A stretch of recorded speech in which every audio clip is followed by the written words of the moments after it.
కోర్సులు అత్యుత్తమ అవకాశాలు మీ భవిష్యత్తుకు బలమైన పునాది జేబీఐటీలో బీటెక్ తో సాధ్యం. అడ్మిషన్ల కోసం సంప్రదించండి.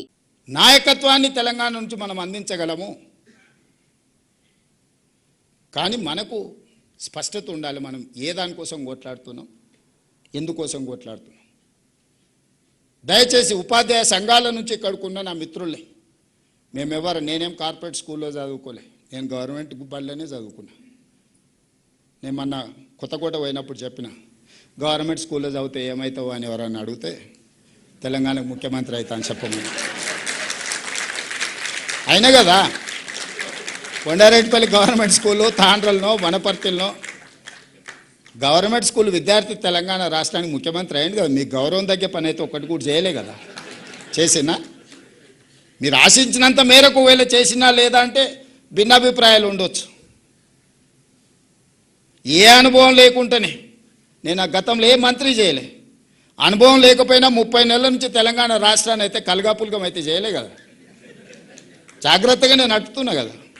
మరి ప్రభుత్వంలో మీరు చదువు చెప్తే చదివిన ఒక స్టూడెంట్ ఈరోజు తెలంగాణ రాష్ట్రాన్ని దారిలో పెట్టగలుగుతున్నాడు, పరిపాలన అందిస్తున్నాడు. ఈ దేశంలో చాలామంది ముఖ్యమంత్రులు లేకపోతే ఈ దేశ ప్రధానమంత్రి వచ్చినప్పుడు కూడా నాతో కలిసి పనిచేయి భవిష్యత్తు బాగుంటుంది అనే పరిస్థితి వచ్చిందని మీరు చెప్పిన చదివే కదా.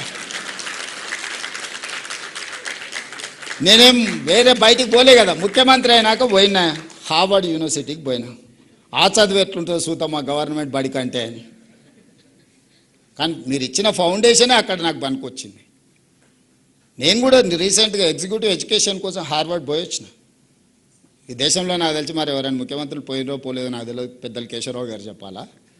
ఇప్పుడున్న ఎడ్యుకేషన్ సిస్టమ్ మిమ్మల్ని పంపించడమే కాదు, as a state chief minister నేను కూడా వెళ్ళి చూసిన అసలు ఏంది. హార్వర్డ్ నుంచి గొప్ప గొప్ప మేధావులు వస్తారు, నోబెల్ గ్రహీతలు వస్తారు, యూనికాన్స్ వస్తారు అని అంటే చూద్దాం అది కూడా అని.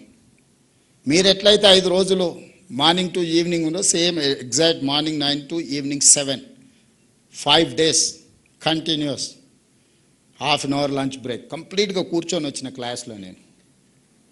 చూద్దాం చదువు ఎట్లుంటుందో అని. చదువుతో పాటు క్రమశిక్షణను కూడా నేర్పుతుంది క్లాస్ రూమ్. క్రమశిక్షణ లేనోడు జీవితంలో ఎందుకు పనికిరాడు, ఎందుకన్నా పనికొచ్చినా తాత్కాలికమే. తెలివి తక్కువ క్రమశిక్షణ ఉంటే ఎక్కువ పని చేయొచ్చు. తెలివి ఎక్కువ క్రమశిక్షణ లేకపోతే సరైన సమయానికి వాడు అక్కడికి రానే రాడు. దానివల్ల ఏం ఉపయోగం. మహామేధా ఉంటాడు కానీ పరీక్ష రోజు పరీక్ష రాయకపోతే ఏమవుతాడు. అట్లనే ఈరోజు మిత్రులారా, మనందరం ఒక 5 ఏళ్ళు ఒక మంచి ఆలోచన చేద్దాం. మనం ఇబ్బందులలో ఏం లేం, ఆకలితో ఏం చచ్చిపోతలేం. కుటుంబం కూడా అత్యంత దారుణమైన పరిస్థితులలో ఏం లేం. నా టీచర్లు అందరూ మంచిగా గౌరవంగా ఆర్థికంగా సమాజంలో చాలామంది కంటే బాగా ఈరోజు వాళ్ళు ఉన్నారు. వాళ్ళు సంఘాలు ఒకవేళ మీకు చెప్పిన మీరు సొంతంగా ఆలోచన చేసుకోండి. మీరే నాయకులను తయారు చేసేది కూడా మీరే. 5 సంవత్సరాలు మేము పేద విద్యార్థుల కోసం, ప్రభుత్వ పాఠశాలకు వచ్చే పిల్లల కోసమే మేము అంకితం అవ్వదలుచుకున్నాము. 5 సంవత్సరాల తర్వాత మేము వెనక్కి తిరిగి చూసుకుంటాం. ఒకవేళ ఏమైనా కోల్పోతే మా రేవంత్ అన్న దగ్గరకు పోయి మేము కొట్లాడి తెచ్చుకుంటామని మీరు మనసులో పెట్టుకోండి. 34 వరకు నేనే ఉంటా, మీకు ఎవ్వరికి ఏం అనుమానం లేదు. ఈరోజు 26, 31 వరకు పిల్లల కోసం పనిచేయండి. ఈ 5 ఏళ్ళు మీ బాధ్యత నేను తీసుకుంటా.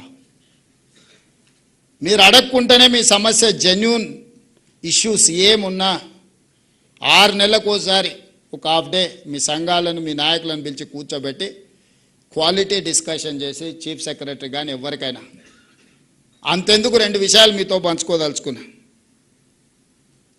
జనవరి 2024 1 తారీఖు కంటే ముందే 1 తారీఖు మీ జీతాలు వచ్చినాయి. గుండెల మీద చేసుకొని చెప్పండి. తెలంగాణ వచ్చిన తర్వాత 10 సంవత్సరాలు 1 తారీఖు నాడు మీ ఖాతాలో జీతాలు పడ్డాయా? 24 జనవరి 1 తారీఖు నాడు మీ ఖాతాలో వేయడం మొదలుపెట్టి ఈ రోజు వరకు ఎప్పుడైనా 1 తారీఖు నాడు మీ జీతాలు ఆగినాయా చెప్పండి. ఇది ఎవ్వరు మీరు అడగలేదే, మీ సంఘాలు అడగలే, మీరు అడగలే. ప్రతి నెల మొదటి తారీఖు నాడు ఈ ప్రభుత్వం కోసం ప్రజల కోసం పనిచేసే వాళ్ళకి జీతం ఇవ్వకపోతే ప్రభుత్వం వైఫల్యం చెందినట్టే. ప్రభుత్వానికి నాయకత్వం వహించిన ఎవరి కుర్చీలున్నా వాళ్ళు విఫలం చెందినట్టే అని ఒక నైతిక బాధ్యత తీసుకొని ప్రతి నెల మొదటి తారీఖు నాడు మీ ఖాతాలో జీతాలు వేస్తున్నారు.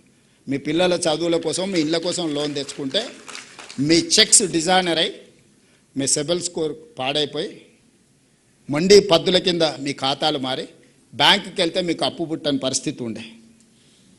ఈరోజు రెగ్యులేట్ చేసుకుంటూ వచ్చిన కదా. ఈరోజు అవుట్సోర్సింగ్ కాంట్రాక్ట్ వాళ్ళని కూడా రెగ్యులేట్ చేయమని చెప్పిన కదా. ఒకప్పుడు పాఠశాలలో ఊడ్చుకునేది మీరే, తుడుచుకునేది మీరే, గంట కొట్టుకునేది మీరే, అవునా? నేను రాగానే అమ్మ ఆదర్శ పాఠశాల పెట్టి సంఘాలకు బాధ్యత ఇచ్చి ఊడ్చే తుడిచే పని నుంచి మీకు విముక్తి కలిగించిన కదా. టీచర్ అనేవాడు క్వాలిటీ చదివియడానికి వచ్చిండు, ఊడవనికే తూడవనికే గంట కొట్టనికే కాదు. మీకున్న అనుభవాన్ని పిల్లలకు ఉపయోగించాలనేది నా ఆలోచన.